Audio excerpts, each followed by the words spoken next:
క్రీస్తు వారి లోకానికి వచ్చిన దేవుడు. ఎవరండి పాపులు? ఎవరండి దోషులు? ఎవరండి నేరస్తులు? పాపులంటే ఎవరు? దేవునికి వ్యతిరేకంగా జీవించేవారు, దేవుడు చేయవద్దన్న పనులు చేసేవారు, దేవుడునే ఉన్నాడని ఎరగకుండా ఈ లోకంలో పిచ్చి పిచ్చి వేషాలు వేస్తూ తిరిగేవాళ్ళు. మీకు అర్థమైందా? దురాలోచనలతోనూ, చారత్వాలతోనూ, దొంగతనాలతోనూ, వ్యభిచారాలతోనూ, హత్యలతోనూ, అబద్ధాలతోనూ, మోసాలతోనూ, అహంకారంతో, అవివేకంతో, అహంభావంతో, గర్వంతో రెచ్చిపోతూ, డబ్బు మోసంలో పడి, డబ్బు మాయలో పడి ఎన్నో పాపిష్టి పనులు చేస్తూ సృష్టికర్తను వేసి ఈ సృష్టిని పూజించడం, భయంకరమైన విగ్రహ ఆరాధన చేయడం, ఇవన్నీ పాపాలు. అంతేకాదు మంత్రతంత్ర విద్యలు చేయడం, అబద్ధాలు మీద అబద్ధాలు ఆడటం,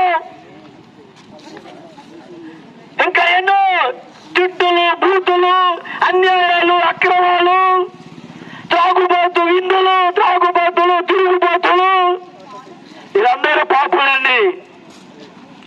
మనము ఏదో ఒక కోణంలో ప్రతి మనిషి పాపే ఉన్నాడు. ఇంకా సినిమాలు, సీరియళ్ళు,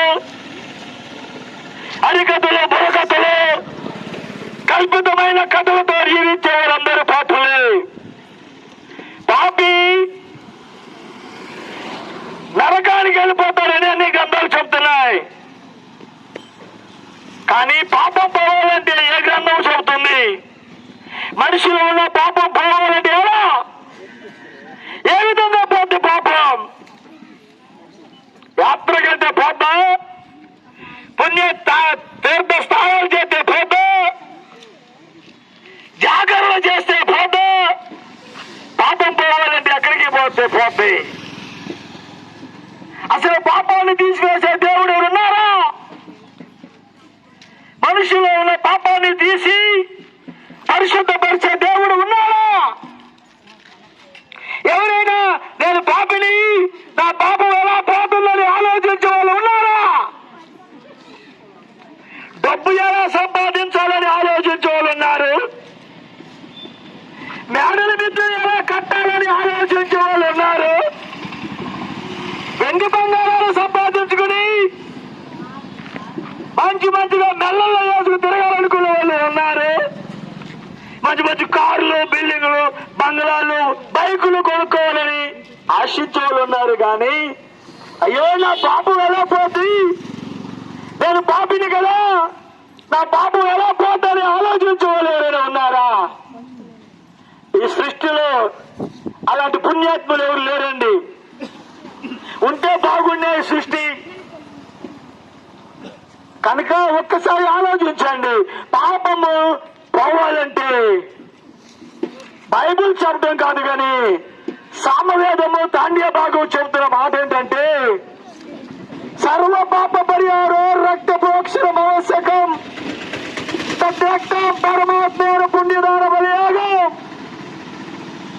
సర్వ మానవుల యొక్క పాప పరిహారం కావాలంటే రక్తం కావాలని, ఆ రక్తమే పరమాత్ముడు ఈ లోకానికి వచ్చి నరావతారిగా జన్మించి చనిపోవాలని ఆ వేదం యొక్క భావం.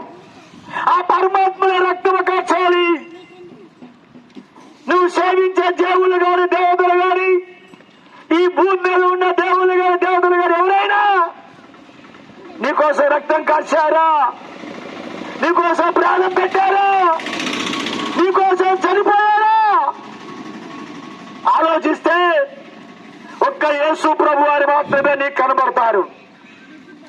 ఆ యేసు ప్రభు వారు మాత్రమే కలువరి శిలువలో తల మీద ముళ్ళ కిరీటము, చేతుల్లో కాళ్ళలో మేకులో ప్రక్కలో బల్లె పోటు పొడబడి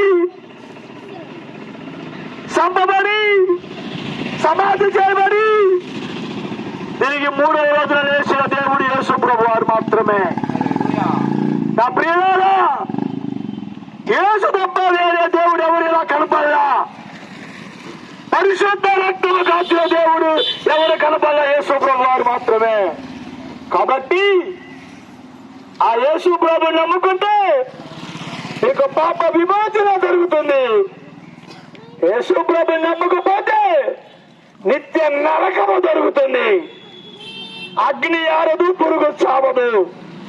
భయంకరమైన అగ్ని గంధకాలతో మనం కొండలో పడి సస్తావు. గుర్తుపెట్టుకో. అందుకే చెబుతున్నాను నేను, యేసు ప్రభుని నమ్ముకోండి. యేసు రక్తంలో మీ పాపాలు కడుక్కోండి, పరిశుద్ధులవ్వండి. చనిపోయిన తర్వాత మీ ఆత్మ మోక్షానికి చేర్చుకోండి. వేరే మార్గము లేదు, ఏసే మార్గం. వేరే సత్యము లేదు, ఏసే సత్యం. వేరే జీవము లేదు, ఏసే నీలో ఉన్న జీవం. అది గుర్తించి గమనించి నువ్వు చనిపోకముందే, నువ్వు బ్రతుకుండగానే నీ ఆత్మను కాపాడుకో. నశించిపోవద్దు. ఆరని అగ్నిలో పడి ఆధారపడొద్దు. ఆ అగ్ని ఉన్నలో పడ్డ వరకు ఆ అగ్ని చల్లారదు, నువ్వు చచ్చిపోవు. 24 గంటలు కాలుతూ ఏడుస్తూ బాధపడతావు. అది మీకు రాకూడదని మేమందరం ఈ ఊరొచ్చి మీకు ఈ మాట చెబుతున్నాం. విన్నవాళ్ళు మార్పు చెందండి, జాగ్రత్త ఉండండి. వినకపోతే మీ కర్మ, మీ ఇష్టం, మీకు మీరే ఉత్తరవాదులు.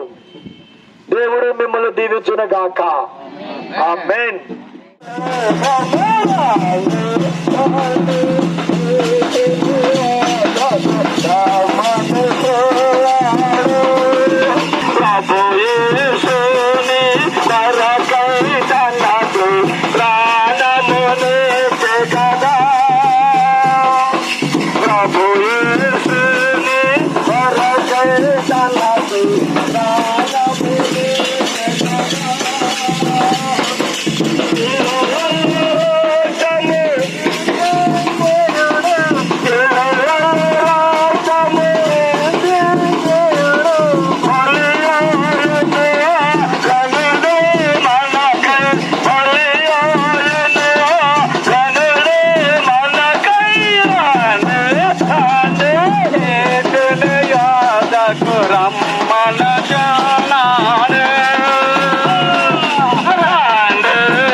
మీ అందరికీ ఒక అద్భుతమైన మాట చెప్తున్నాను, వినండి. ఈ రావాడ జంక్షన్ లో ఉన్న ప్రియులందరికీ మా నిండు హృదయంతో వందనాలు చెల్లిస్తున్నాను. యేసు ప్రభుని గురించి మీకు ప్రకటించడానికి మేము వచ్చాము. యేసు ప్రభువులో ఉన్న విశేషత, యేసు ప్రభువులో ఉన్న మంచితనాన్ని మీకు చెప్పాలని వచ్చాను.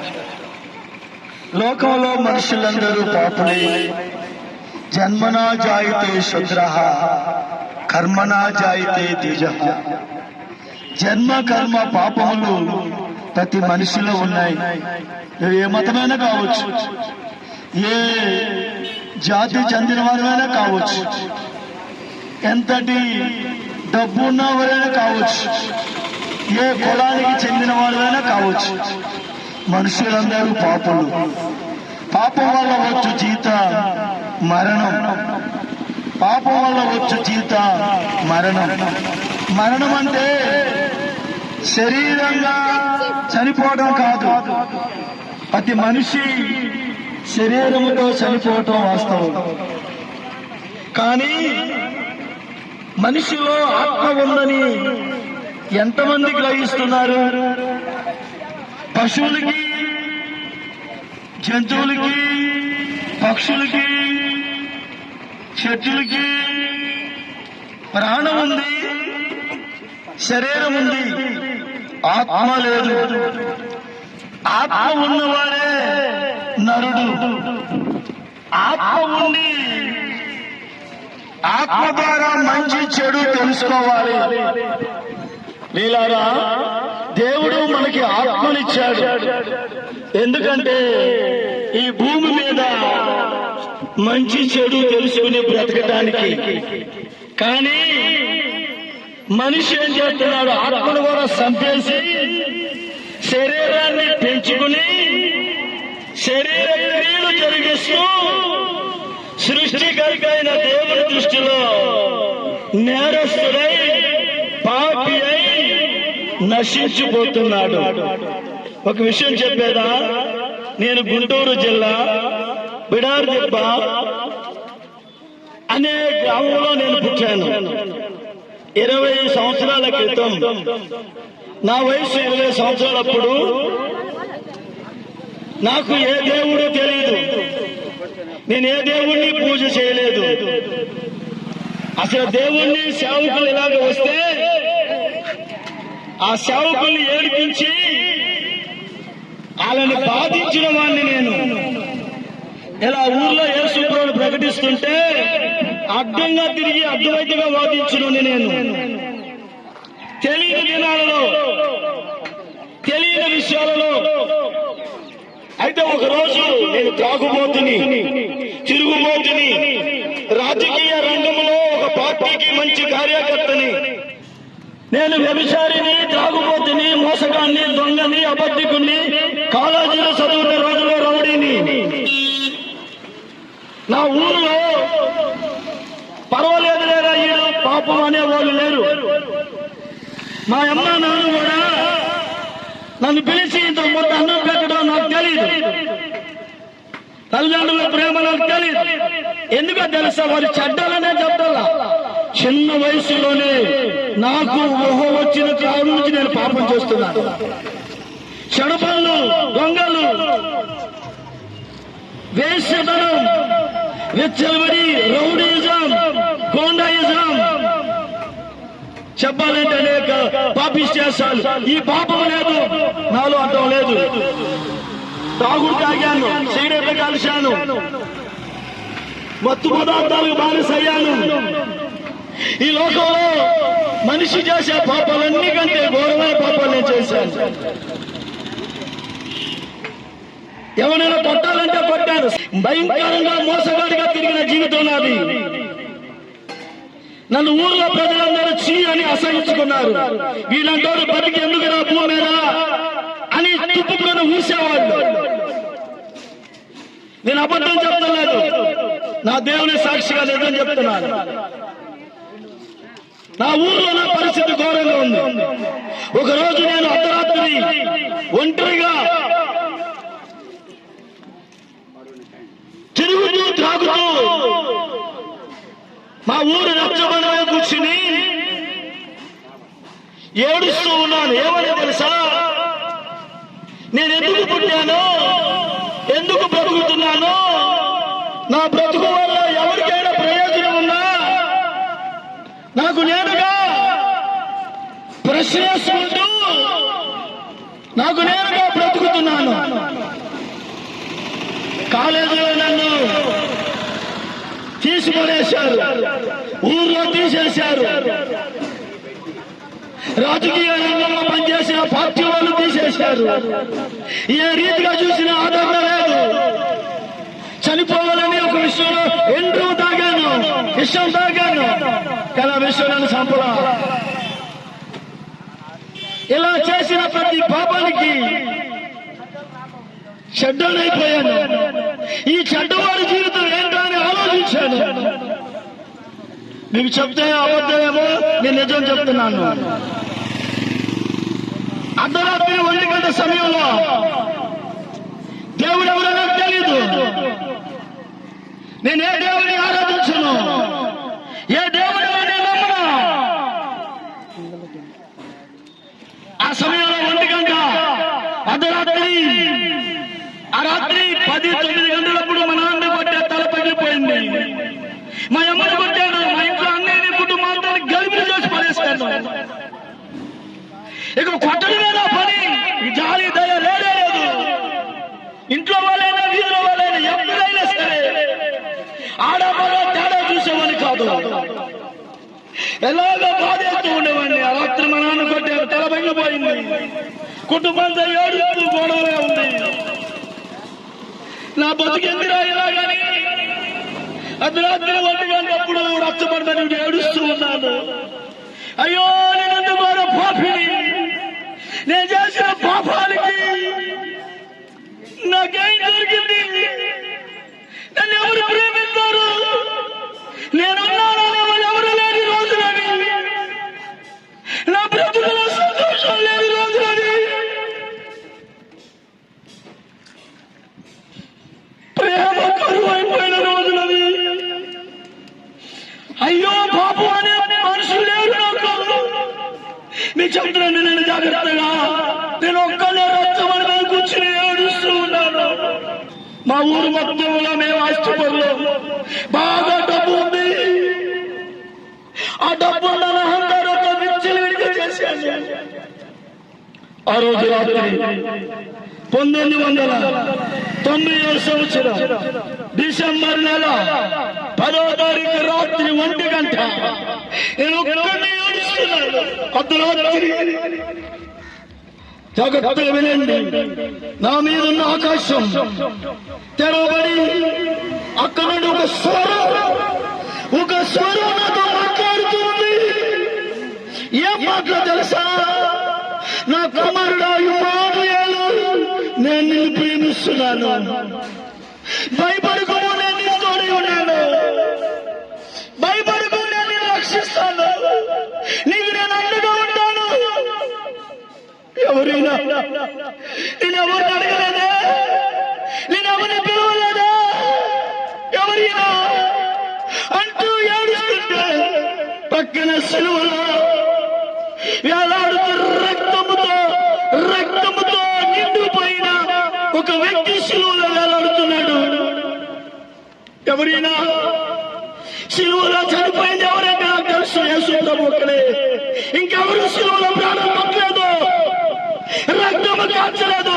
నేను చదువుకున్నవాడిని కాబట్టి అర్థం చేసుకో, ఈయన యేసు ప్రభు. అప్పుడు నేను ఏడ్చాను, ఒక్క మాట అన్నాను, నన్ను ప్రేమించేవారి లోకంలో ఎవరు లేరు ప్రభువా, నువ్వు నన్ను ప్రేమిస్తున్నావు. ఏ అర్హత నాకుంది, ఏ యోగ్యత నాకుంది, నువ్వు నన్ను ప్రేమిస్తున్నావు. ఆయన చెప్పిన మాట, నేను ప్రేమించే దేవుడు, ప్రేమతో నిండిన దేవుడు, నేను నిన్ను ప్రేమిస్తున్నాను అని చెప్పి సిలువలో కారుతున్న యేసు రక్తం నా మీద పడింది. ఆ రక్తము నా శరీరం అంతా తడిసింది. ఆ రోజు నుంచి నా బ్రతుకులో మార్పు జరిగింది. నాకు తెలియకుండా నా మనస్తత్వము, నా జీవితము ఆ రోజు రాత్రి ఏడ్చాను. నా పాపాలన్నీ ఒప్పుకున్నాను, దుర్మార్గాలన్నీ ఒప్పుకున్నాను, అతిక్రమాలన్నీ ఒప్పుకున్నాను. ఎన్నడూ నేను జీవితం జీవించను ప్రభువా, నీకెన్నడీ బతుకు నేను బతుకను ప్రభువా, నాకు ఇంక జీవితం వద్దు ప్రభువా, నన్ను క్షమించయ్యా అని పాదాల మీద పడిపోయాను. ఆ రోజు ఆయన రక్తం నన్ను కడగా నా పాపాలను క్షమించబడ్డాయి. ఆ రోజు పట్టుకున్న పరిశుద్ధ బైబిల్ గ్రంథం, నాకు తెలియని పరిశుద్ధ గ్రంథాన్ని బైబిల్ పట్టుకుని ఆ రోజు నుండి ఈ రోజు వరకు ఆంధ్రప్రదేశ్, ఇండియా, ఇతర దేశాలు వెళ్ళి మనిషిని మనిషిగా మార్చగల దేవుడు ఒకడున్నాడని, పాపిని ప్రేమించే దేవుడు ఒకడున్నాడని, పాపాలు రక్షించే దేవుడు ఒకడున్నాడని ఈ ప్రపంచమంతా తిరుగుతూ ప్రకటిస్తున్నాడు. ఇది మోసము కాదు, మార్పు చెందిన నా బ్రతుకు. ఈ రోజు నాకు ఆ వ్యసనాలు లేవు, ఈ రోజు జీవితం అసహ్యం. నాలో పాత మనసు పోయి కొత్త మనసు నా ప్రభు నాకు ఇచ్చాడు. ప్రియులారా, ఆ రోజు నుంచి ఈ యొక్క యాత్ర ప్రారంభించాను. నేను మీకు చెప్తున్నాను, మనుషుల మనసులు మార్చగల దేవుడు ఎవరైనా ఉంటే నజరేయుడైన యేసు పాపాలు క్షమించగలిగిన దేవుడు ఎవరైనా ఉంటే ఆయన నజరేయుడైన యేసు. మరొక మాట చెబుతున్నా, పాపము ద్వారా వచ్చే మరణం, నిత్య నరకం, అగ్ని గుండం. పాపము నుండి రక్షించి నిన్ను మోక్షానికి తీసుకెళ్ళడానికి యేసు స్వామి ఈ లోకానికి వచ్చిన దేవుడు, సృష్టికర్త. యేసుక్రీస్తు నామములో చెడ్డ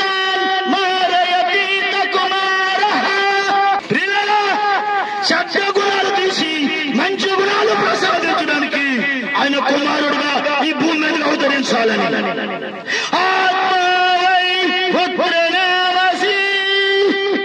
పరమాత్ముడు కుమారుడుగా ఒక మనిషిగా రూపమెత్తి ఈ లోకానికి రావాలి. ఎవరు? ప్రజాపతివ్యం ఆత్మానం యజ్ఞం కృత్వం ప్రాయశ్చిత్తః. ప్రజాపతి అంటే సృష్టికర్త దేవుడు ఆత్మనామాన్ని ధరించి లోకానికి వచ్చి మన కోసం తను తాను బలైపోవాలి, తను తాను చచ్చిపోవాలి. ఎవరండి బలైపోయింది? ఎవరండి చచ్చిపోయింది? ఎవరండి సమాధి కలిసి తిరిగి లేచింది? ఉన్నారా? ఎవరైనా ఛాలెంజ్ చేస్తూ మాట్లాడుతున్నా, నేను రుచి చూసి మాట్లాడుతున్నా. ఈ ప్రపంచం అంతా తిరిగి రుచి చూసి మాట్లాడుతున్నా. నన్ను మార్చిన దేవుడు, నా మనసు మార్చిన, అందరిని మార్చిన దేవుడు యేసయ్య. ఇంకా ఒక్కొక్కరిని నేను పిలిస్తే ఒక్కొక్క సాక్షిగా అన్ని కులాల వారు ఉన్నారు, అన్ని జాతుల వారు ఉన్నారు. ఎందుకో తెలుసా? యేసు ఒక్కడే మనిషిని మార్చే దేవుడు. అమ్మలారా, నేను మీకు చెప్తున్నా, ఈ పాపం నుండి విడుదల పొందండి యేసు ద్వారా. పాపము నుండి విడుదల పొందకపోతే ఏ కులమైనా, ఏ మతమైనా, ఏ జాతి అయినా ఒక రోజున నిత్య నరకం, అగ్ని గుండం తప్పదు. ఆ నరకం మీకు రాకూడదని, ఆ నిత్య శిక్షలో మీరు పడకూడదని. అగ్నిగుండం సంగతి మీకు తెలియదు, నాకు తెలుసు. నేను చెబితే మీరు వింత అనుకుంటారు. మనిషికి మరొక జన్మ ఉందనుకుంటున్నారు చాలా మంది. లేదురా నాయన, ఈ జన్మలో నువ్వు చేసిన పాపాలకి శిక్ష మాత్రం ఉంది, తీర్పు ఉంది. ఆ అగ్ని గంధకాలతో మండడం కొను ఆరదు, దాంట్లో పడ్డ మనిషి సావడు. ఇది సత్య. యుగ యుగాలు కేకలే తప్ప ఇంకేమి లేదు. అది మీకు రాకూడదని మనసా వాంఛ కర్మ ఈ మాటలు మీకు చెబుతూ మీ దగ్గరికి వస్తున్నా. తెలుసుకోండి, రక్షణ పొందండి, మారు మనసు పొందండి. దేవుడు మిమ్మల్ని దీవించును గాక. క్రైస్తవ్య మతం కాదురా, మోక్షానికి మార్గమే సురా. క్రైస్తవ్య మతం కాదురా, మోక్షానికి మార్గమే సురా. కాదుదే మతం మార్పిడి, మనసు మార్పిడి, బ్రతుకు మార్పిడి. కాదుదే మతం మార్పిడి, మనసు మార్పిడి, బ్రతుకు మార్పిడి. క్రైస్తవ్య మతం కాదురా, మోక్షానికి మార్గమే సురా. జన్మ పాపను, కర్మ పాపును, పాప ఫలితము నిత్య నరకము. జన్మ పాపును, కర్మ పాపును, పాప ఫలితము నిత్య నరకము. పాప పరిహారం రక్త ప్రోచన వర్షం, ఆ రక్త పరమాత్మ పుణ్యదాన బలిగా. పాప పరిహారం రక్త ప్రోచన వర్షం, ఆ రక్త పరమాత్మ పుణ్యదాన బలిగా. యేసుక్రీస్తు అవతరించెను, సిలువలో బలి ఆయను. యేసుక్రీస్తు అవతరించెను, సిలువలో బలి ఆయను. క్రైస్తవ్య మతం కాదురా, మోక్షానికి మార్గమే సురా. ఎందరెందరో జన్మించారు, మత బోధలెన్నో చేయించారు. ఎందరెందరో జన్మించారు, మత బోధలెన్నో బోధించారు. పాపిని ప్రేమించి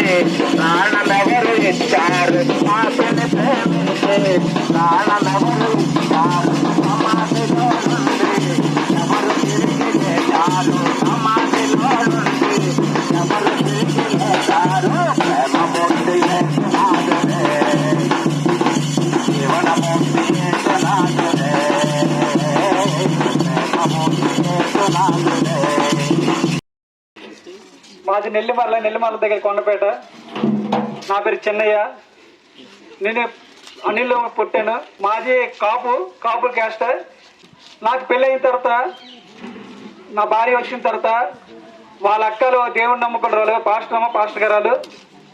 మేము అక్కడికి వెళ్తుండాలి. వెళ్తే వీళ్ళేమో మా ఆవిడ మా పిల్లలు వెళ్తేప్పుడల్లా దేవుడు కొలుస్తుండేవారు యేసుప్రభు. నాకంటే యేసుప్రభు అంటే నచ్చేది కాదు. ఎందుకంటే వీళ్ళు ఎలాగే చెప్తారని నేను అనుకునేవాడిని. ఎవరు నచ్చితే దీనిగా చూసేవాడిని, ఆలకించేవాడిని కాదు. అలాగే మా ఆవిడ మా పిల్లలు మా వదిన గారి సన్నిధికి వెళ్ళి అక్కడ ప్రార్థన చేసుకుని వాళ్ళు ప్రార్థించుకుని చేయడం చేశారు. కొన్నాళ్ళు అయిన తర్వాత నాకు తెలియదు అసలు వీళ్ళు అలా చేస్తుంటారని. వాళ్ళు మా జగలేడు పాస్టర్ గారు పిలిచారు. నన్ను పిలిస్తే మేము రామని చెప్పాము. రామని చెప్తే ఇప్పుడు ఆన్లైన్ పంపించంటే వాళ్ళు కూడా పంపించలేదు. కొన్ని రోజులు అలాగే పంపించలేదు. ప్రతి క్రిస్మస్కి కూడా పిలిచేవారు మమ్మల్ని. పిలిస్తే వాళ్ళు కూడా రమ్మంటే మీరు రారు, మేము రామని చెప్పేవాళ్ళమే. చెప్పిన తర్వాత కొన్ని రోజులు పోయిన తర్వాత సరే మీరు వెళ్ళండి అనేసి నేను వాళ్ళకి స్వేచ్ఛ ఇచ్చేవాడిని. నా పని నేను చేసుకునేవాడిని. నేను పచ్చి తాగిపోతుంది, తాగేవాడిని కూడా. ఏదైనా సరే దేవి నవరాత్రులు, వినాయక చవితి వస్తే, సంక్రాంతి వస్తే పుల్లు తాగేసి ఆ యొక్క విగ్రహాల ముందు డ్యాన్స్ చేసేవాడిని. ఎలాగంటే అలాగేసేవాడిని. పెళ్ళిళ్ళు వస్తే పాములు వేసేవాడిని, పాము డ్యాన్సులు గట్టి వేసేవాడిని. ఇవన్నీ వేసి ఒకరోజు ఇలాగ దశమి రోజు తాగేసి ఒక గట్టు మీద పడుకుని పడినా. నా భార్య నా పిల్లలు అప్పటికే దేవుడి సన్నిధికి వెళ్తుంటారు, యేసు ప్రభువుని తెలుసుకుంటారు. వాళ్ళు మామూలుగా రహస్యంగా చేసుకుంటుంటారు. ఒకరోజు మా ఆవిడ టీవీ వేస్తే సువార్త ఆలకిస్తుంది. దాన్ని నవలేయమంటారు నేను అన్నాను. లేదు ఆలకిస్తున్నాను, ఆలకించి బాగుంటుందంటే నువ్వు టీవీ కట్టవా అన్నాను. అంతే కట్టేసింది ఆవిడ. కట్టేసిన తర్వాత మళ్ళీ కొన్ని రోజులు పోయిన తర్వాత ఆవిడ ప్రార్థన చేసుకుంటున్నాను. ప్రార్థన చేస్తుందంటే చేసుకోను అనిసిన తర్వాత నా మట్టుకు నేను ఆ పూజలో చేస్తుంటే ఒకరోజు నేను తాగేసి ఒక కాలగట్టు మీద పడుకుని పోయాను. కాలగట్టు మీద పడుకుని పోతే నా పిల్లలు వచ్చి నన్ను నాన్న పిలుస్తాడికి టక్కన లేచాను. లేచేటడికి ఏంటి ఇక్కడ ఉన్నా అని ఒక ఆలోచన నాకు అయిపోయింది, దీనికి అయిపోయింది. తర్వాత కొన్ని రోజులు పోయిన తర్వాత మా అబ్బాయిలు అందరూ నాన్న యేసుప్రభుని తెలుసుకో, దేవుడు మంచోడు, ఈ లోకంలో ఉన్న వాళ్ళందరూ నీకు ఎవరు ఏది చేయదు. అప్పటికే మాకు ఏది ఉండేది కాదు, తిండాకు ఉండేది కాదు. అలాగే నాకు మా అబ్బాయిలు మా జగిలీడు అని చెప్పేవారు. చెప్పిన తర్వాత అలాగే చెప్తారనేసి నేను అలాగే వెనకబడిపోయాను. వెనకబడిన తర్వాత ఒకరోజు నాకెందుకు నా మనసుకి దేవుడు నా హృదయంలో దూరి నా బిడ్డల ద్వారాగా అలాగే మా ఆత్మీయులు ఒకరోజు వచ్చి చెప్పారు. జగిలీడు మా యొక్క వదినే చెప్తుండేవారు. అలాగే నేను నచ్చేవాడిని కాదు. మరి దేవుడు ఎలా మార్చాడు గొప్ప దేవుడు. మాకు కమ్మిళ్ళు ఉండేది. కమ్మిళ్ళు వర్షం వస్తే నా గుండెలు దబకలాడి. ఎందుకంటే ఎక్కడ చూసినా క్యారీస్ ఇది. ప్రతి మూల ఒక తప్పేలు, ఒక బిందు, ఒక చెంబు ఎట్టువాడిని. వర్షం పడితే నాకు గుప్పేయాలనేది. దేవుడా ఇది ఎలాగనిసినే మా ఆవిడ దేవుడి గురించి ప్రార్థన చేసుకుని ఇవన్నీ చేసుకుంటే అలాగే దేవుళ్ళు నేను కూడా దేవుడికి ఆ యొక్క యేసుప్రభుని గొప్ప దేవుడిని తెలుసుకుని ఆ దేవుడిని కూడా నేను కొలుసుకున్నాం. ఇది మతం కాదండి, హృదయాలు మార్చగల దేవుడు యేసుప్రభు. మతం మారుస్తుంటారు అంటారు కానీ మతం మార్చడం కాదు, హృదయాలు మార్చగల దేవుడు. మన కోసం పుట్టి ఉన్నాడు దేవుడు. తన రూపాన్ని మనకి ఇచ్చి ఉన్న దేవుడు ఇతను అనేసి గ్రహించి నేను ఒక మందిరంకి వెళ్ళడం అప్పటి నుంచి మొదలెట్టాను. కానీ దేవుడు కొలిసిన తర్వాత నాకు ఏ ఒక్క కొదువ చేయలేదు. దేవుడు అన్ని మేళ్ళే చేశాడు. నాకు ఉన్నతమైన ఇల్లు ఇచ్చాడు. ఒక క్రిస్మస్ రోజు ఇల్లు కాలిపోయింది. అంటే మేము ప్రతిరోజు ప్రార్థన చేసుకుని ప్రభువా వర్షం పడితే ఇలాగా కారేస్తుంది ఏంటి ప్రభువా అని అనుకుంటే మా ఆవిడ గోడలు పెట్టుకుని ప్రభువా ఈ మట్టి గోడలు ప్రభువా ఎప్పుడు ఈ సిమెంట్ గోడలు అవుతాయి ప్రభువా అని మా ఆవిడ ప్రార్థన చేస్తుంది. కానీ ఒక దినమున ప్రభు మా ప్రార్థన ఆలకించి ఆ యొక్క క్రిస్మస్ రోజు మా యొక్క జగలి ఇంటికి వెళ్ళిపోయినాం ప్రార్థనలకి. కరెక్ట్గా ప్రార్థన అయిపోయింది. ఇలాగా భోజనాలు వడ్డించుకున్నంతటికి ఫోన్ వచ్చింది. చిన్నయ్య మీ ఇల్లు కాలిపోతుంది అన్నది. చిన్నయ్య మీ ఇల్లు కాలిపోతుంది. ఒక్కసారి ఆశపడతారని అనుకుని నేను ఆశగా అనుకున్నాను. ఒకసారి 3 ఫోన్లు వచ్చాయి. 3 ఫోన్లు ఇద్దరికి అప్పటికి నా అమ్మ నిజమేనా రాసి అనుకుని ఎక్కికొని వస్తాడికి మేము వస్తాడికి ఏటి లేవు, కట్టుబట్టలు తప్ప ఇంకేమీ లేవు. కట్టుబట్టలు తప్ప ఏమీ లేవు. ఊళ్ళందరూ కూడా నా గొప్ప వాళ్ళు.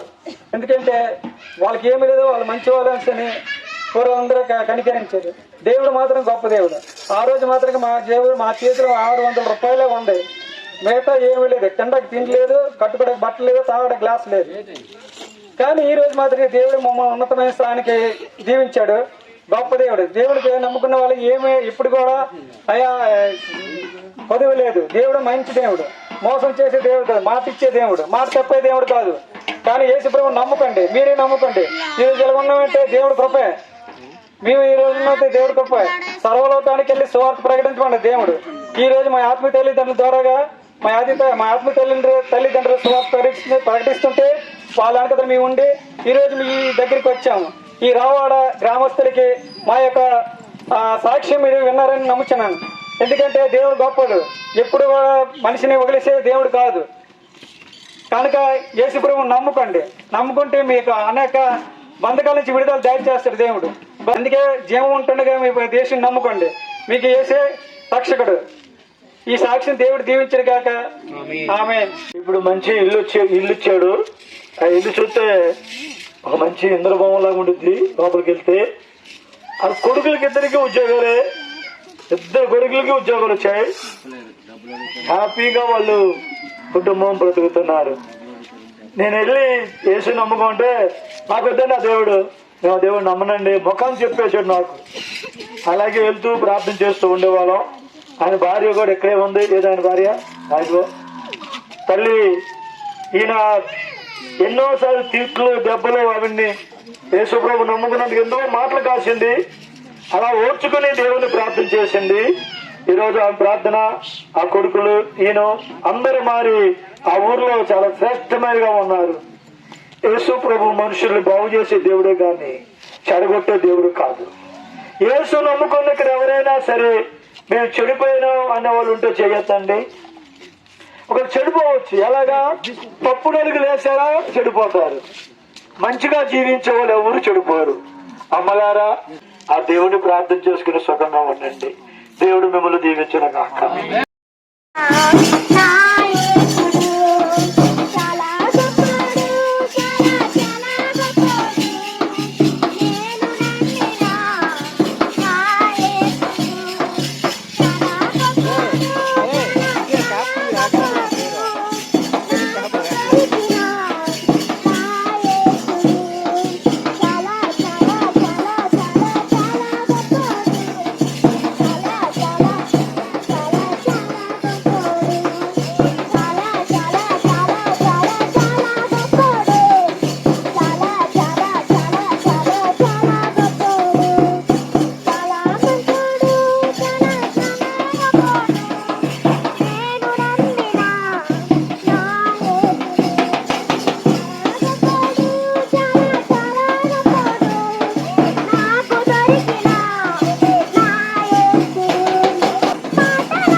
నేనైతే ఒకప్పుడు అయితే నేను కూడా ఉదయం వేసి తెల్లవారినేసి ఇల్లు ఆకలి తుడిసి దీపం పెట్టేదాన్ని. నేను ఒకప్పుడు కూడా విఘ్నహారాధన చేసేదాన్ని. సోమవారం గుడికి వెళ్ళేదాన్ని, శనివారం వెళ్ళేదాన్ని, ఆదివారం సూర్యుడు మొక్కులు మొక్కేదాన్ని అండి. నేనైతే ఎన్ని మొక్కులు మొక్కని నాకే తెలియదు. కానీ ఎందుకంటే మన భయం అదే, ఏ దేవుడిని మొక్కితే ఏది మనకు బాగుపడతాము, మన పిల్లలు, మన భర్త, మన కుటుంబము క్షేమంగా ఉంటుందనే మనం అంతా ఆశ మనంతాను. శుభ్రభని తెలుసుకోనంటే నాకు 2 బాబులండి. చిన్న కుమారుడు ప్రమాదంలోకి వెళ్ళిపోండి, లివర్ పోయిందండి. ఆ లివర్ శుభ్రంగా పూర్తిగా పోయిందండి. హైదరాబాద్ దాకా తీసుకెళ్ళాము హాస్పిటల్. అక్కడ కూడా కాదనేసారు డాక్టర్లు. మరి చనిపోతాడమ్మ ఈ బాబు, లివర్ శుభ్రంగా పాడైపోయింది, అవకాశం అనేది మీరు ఎంత డబ్బు ఖర్చు పెట్టినా ఇన్ని హాస్పిటల్ తీసుకెళ్ళా బాబు బతకడు అనేసి డాక్టర్ చేతులు ఎత్తేసారు. అప్పుడు నేనేం చేస్తాను, తల్లిని బాధ కదా, ఎంత బాధపడే ఏడ్చాను. కొడుకు కుమారుడు ఏమైపోతాడో చనిపోతాడని డాక్టర్లు చెప్పితే ఇంకెవరికైనా ఎలా ఉంటుందని బాధతో ఏడ్చాను. ఇన్ని దేవుళ్ళు మొక్కారు కదా, ఏ దేవుడు కూడా నా కుమారుని బతికించిన దేవుడు నేడా అనేసి నాకు నిర్ణయం వచ్చి నాకు బాగా బాధ వేసిందండి. ఎందుకంటే మనం మొక్కిన దేవుడు మన పిల్లలు కాపాడకపోతే మనకి ఇంకెందుకంటే నా బాధ బాగా ఏడ్చానండి. రాత్రులు బొగులు ఏడిచి ఒక రోజు చాలా బాధగా ఉండి మా చెల్లి అయితే దేవుడు నమ్ముకుంది, కానీ నమ్ముకో అక్క అని చెప్పేది కాదు. కానీ మా బాబుకు బెడ్డ పడిపోయింది, బ్లీడింగ్ ఎక్కువ అయిపోయింది, ప్రమాదంలోకి వెళ్ళిపోయాడు, చనిపోయే ప్రమాదంలోకి వెళ్ళిపోయాడు. ఊపిరే ఉండేది. మేము పరిగెలెట్టాము డాక్టర్ కాడికి, క్లోజ్ చేశారు వాళ్ళు. తర్వాత అప్పుడు ఏంటయింది, మా చెల్లి మూలకి వెళ్ళి ప్రార్థన చేసేది, ప్రభువా మా కుమారుని బతికించాయా అని కన్నీరెట్టి ప్రార్థన చేసేది. నేనే దేవుళ్ళకి మొక్కినా నాకు జవాబు లేదండి. అప్పుడు నేను కనిపెట్టాను మా చెల్లిని. మా చెల్లి ఏడ్చుకొని ప్రార్థన చేస్తాను కదా ఆ దేవుడికి, నేను కూడా ప్రార్థన చేస్తానని ఒక పక్కకి వెళ్ళి, నేను ప్రభువా నా కుమారుని బతికించాయా, నీ ఆలయం నీ చర్చి అక్కడ ఉంటే నేను అక్కడికే పరిగెట్టి వస్తాను నా కుమారుని పెట్టుకుని. అయ్యా డాక్టర్లు చేతులు ఎత్తేసారు, అయ్యా నేనేం చెయ్యాలో నాకు అర్థం అనేది ప్రభువా అని అక్కడి నుండి నేను ఏసయ్యని తెలుసుకోనండి. నేను కూడా ఒక పక్కకి వెళ్ళి ఆ చెల్లి ఎలాగైతే ప్రార్థన చేసింది, నాకు ప్రార్థన రాదండి, దేవుడిని ఎలాగడగాలి కూడా నాకు తెలియదు. నేను అంటనే వెళ్ళి మోకాలేసి, ప్రభువా యేసయ్యా నిజమైన దేవుడు అయితే నా కుమారుని అంతనే బతికించాయా, నేనే హాస్పిటల్కి వెళ్తాను, నీ ఆలయం నీ చర్చి ఎక్కడైతే ఉందో అక్కడే పడతాను ప్రభువా, నీ కుమారుడిగా మార్చుకో అయ్యా, నీ లివర్ పోయిందని డాక్టర్లు చెప్తుండ్రు అయ్యా, ఆ లివర్ నువ్వే వేయాలయ్యా, నిజమైన దేవుడు నీవేనని నేను అంటనే ఆ మోకాలు వేసి ప్రార్థన చేశానండి. అంటే నాకు కూడా అప్పుడు జవాబు రానేది, దేవుడు తెలియదండి. మళ్ళీ బ్లీడింగ్ స్టార్ట్ అయిపోయింది. బాబుని ఆటో పెట్టేసి తీసుకెళ్తాను.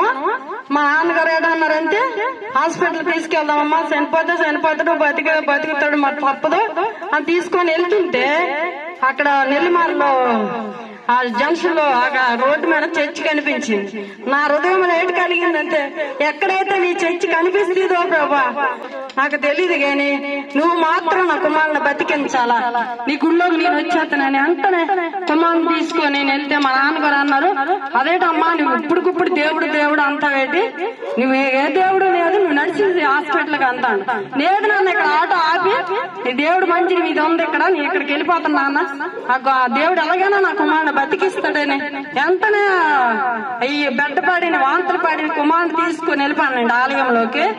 ఆ సావకరాల తల్లి మా పాస్టర్ అమ్మగారు ఉన్నారు, అమ్మగారు ఉన్న తర్వాత అమ్మ ఇలాగే ఏ ఊరమ్మ మీది, పిల్లని చనిపోయిన పిల్లని తీసుకొచ్చి పడేస్తాను ఇక్కడ అని ఆవిడ అన్నది గిన్నెలు దోముతుండగా.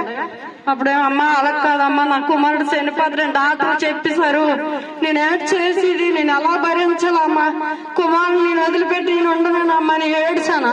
అంతే అమ్మా నువ్వు భయపడు, కుమారుడు చనిపోదా, బతికించిన దేవుడు ఇక్కడ ఉన్నాడమ్మా, ఒకసారి నువ్వు భయపడక రాదమ్మా, నువ్వు జాగ్రత్తగా మేము ప్రార్థన చేస్తాను, నువ్వు భయపడకు అని ఎంత నా అమ్మగారు ఏడ్చేసారు, ఎంత ప్రార్థన చేశారండి. ప్రార్థన చేసి నువ్వు ఇప్పుడు హాస్పిటల్ తీసుకెళ్ళమ్మా, ఇదే ప్రార్థన ఇదే విశ్వాసం నీలో ఉంచుకోయమ్మ, నిజమైన దేవుడు ఇక్కడ ఉన్నాడని, నువ్వు ఇక్కడ నిన్ను నీ దేవుడు నువ్వు నీ హృదయంలో తెచ్చుకొని నువ్వు ప్రార్థన చేసుకోయమ్మా అనేసి అమ్మగారు నాకు తెలిసేసారండి. దేవుడి కోసం మాటలు చెప్పారు. తర్వాత ఫోన్ నెంబర్ ఇచ్చారు, హాస్పిటల్కి అదే ఫోన్ నెంబర్ పట్టుకొని వెళ్ళాము. అక్కడ 6 రోజులు ఉండిపోను. తర్వాత కేజెస్ కట్టిస్తారు. కేజెస్ కట్టేసి ఎమర్జెన్సీ రూమ్ కేస్తారు కూడాను. భవానీ వార్డు బయటికి రానికి అవకాశం లేదు. అలాంటి కుమారుడు అక్కడికి వెళ్తాడికి లివర్ పోయింది కదా, బ్లీడింగ్ ఎక్కువైపోతుంది. తర్వాత డాక్టర్లు వచ్చారు, లేదు చేతులు ఎత్తేస్తాను రాళ్ళు కూడాను. అప్పుడు అమ్మగారికి అయ్యగారికి ఫోన్ చేసామండి, ఇలాగా మళ్ళీ ప్రమాదం వచ్చేసిందండి, మీరు ప్రార్థన చేయండి అంతే. వెంటనే మళ్ళీ మీకేం భయం లేదమ్మా, కుమారుడు ప్రమాదంలో నుండి తప్పిపోతాడు. భయపడిపోయి నేను నమ్ముకున్న దేవుడు నన్ను ఏమాత్రం అన్నా చేయడని నిజంగా నేనైతే ఆ రోజే అక్కడ నా హృదయం పూర్తిగా ఆ దేవుడిని ఆనుకున్నాండి. అప్పుడు వెంటనే ప్రభువా నేను సేవకులకు ఫోన్ చేశాను, అయ్యా నువ్వు ఆలకిస్తాను అయ్యా, ఆ ప్రార్థన ఆలకించు, నా ప్రార్థన ఆలకించాయ్యా, నా కుమారుని నేపయ్యాని. వెంటనే నేను కూడా ప్రార్థన చేశాను. సేవకులకు ఫోన్ చేసి వాళ్ళు కూడా అయ్యగారు అమ్మగారు కూడా ఆ ఫోన్ ద్వారా కూడా ప్రార్థన చేశారండి. వెంటనే మెలకు వచ్చిందండి. మెలకు వచ్చి డాక్టర్ గారు బాటిల్ ఎక్కిస్తుండ్రు, బెడ్ ఎక్కిస్తుండ్రు.